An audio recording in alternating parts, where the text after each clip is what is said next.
Take a look at this particular diagram. We're going to start out with the azole antifungals. They're right down at the bottom here. Now, azole antifungals are often used in systemic infections, and they have a variable oral bioavailability. Some of them are actually intravenous only.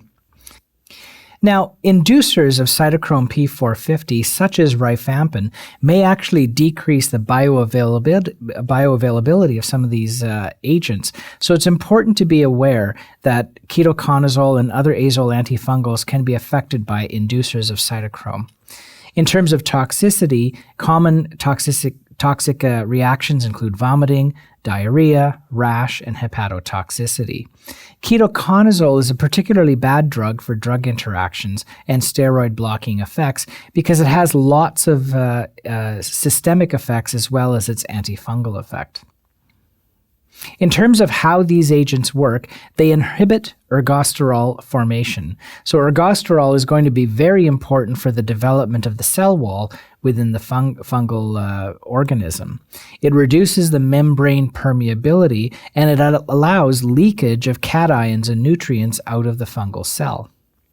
Resistance is due to widespread use, and we're starting to see it more and more. It's usually because the susceptible enzymes that azoles act on are either becoming reduced or changed. Ketoconazole is considered a narrow-spectrum antifungal.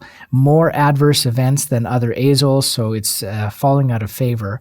The patients that we use it on are usually patients who have chronic oral candidiasis and sometimes patients who have dermatologic fungal infections. I've mentioned to you before that it is a strong inhibitor of cytochrome P450 and may increase the level of other drugs, and inducers like rifampin may actually reduce ketoconazole levels. Now, a newer agent is fluconazole. It's the drug of choice in most esophageal infections and oropharyngeal candidiasis. A single oral dose often eliminates completely vaginal candidiasis, and cryptococcal meningitis is also treated very effectively with fluconazole, and in fact, fluconazole is now the treatment of choice for cryptococcal meningitis. In terms of other agents, you can see them here. Canesten is the most well-known azole antifungal. Its generic name is clotrimazole. It's a topical antifungal agent that works quite well topically or vaginally, but it doesn't have a lot of use systemically. It's often combined with a steroid like betamethasone used to treat tinea corporis or tinea cruris or tinea pedis. Itraconazole is a wide-spectrum azole antifungal, and it's often the drug of choice for infections like blastomyces and Sporothrix shenkai. It's the drug of choice for other types of infections as well. Now, it's an alternate drug of choice for aspergillosis, for coccidiomycosis, cryptococcus, and histoplasma. Voriconazole is a relatively new azole antifungal. It has a slightly wider spectrum than the itraconazole does, and it may actually be better than amphotericin B. I'm going to cover amphotericin B later. Up to 30% of patients will develop visual blurring of unknown cause with this agent.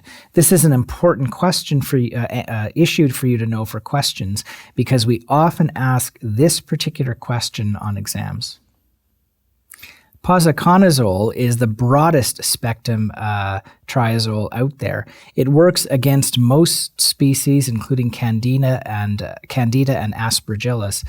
It's the only azole with activity against Rhizopus in mucormycosis, which it may not be that commonly seen, but it's something important to remember if you see a patient with mucor.